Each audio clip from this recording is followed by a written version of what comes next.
আসসালামু আলাইকুম। দেখতে পাচ্ছেন আমি এই মুহূর্তে কিন্তু যে আলুর প্রজেক্টে আসছি। আলু এটা হচ্ছে আপনার স্টিক 7 আলু। এই 7 আলু রোপণ করতেছে। এই বীজ কি বাড়িতে ছিল না কি আপনারা কিনে নিছেন এটা? বাইরের বীজ না? আচ্ছা, আপনি যে কি মানে মাপ কি দিচ্ছেন এটা? হুম।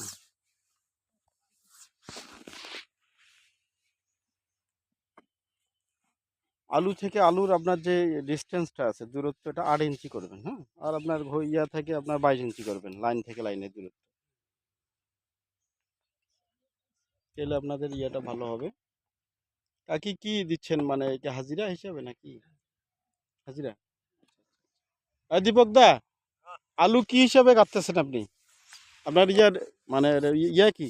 আলু থেকে আলুর দূরত্ব কতটুকু? 8 ইঞ্চি, হ্যাঁ। আর লাইন থেকে লাইনের? 22, হ্যাঁ ঠিক আছে, ওইটাই আমি বললাম। আমরা বলতে পারতেছে না তো। মাপ দিয়ে দিচ্ছেন না? তো দেখতে পাচ্ছেন যে এখানে 7 আলু একটু ঘন হয়ে গেছে, একটু ঘন হয়ে গেছে, আর একটু একটু ইয়া করা লাগতো। হুম। এরা বাড়ির বীজ না?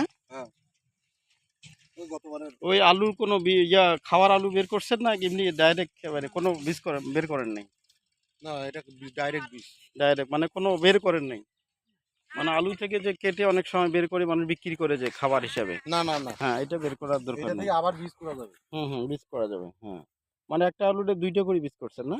2টা করছেন।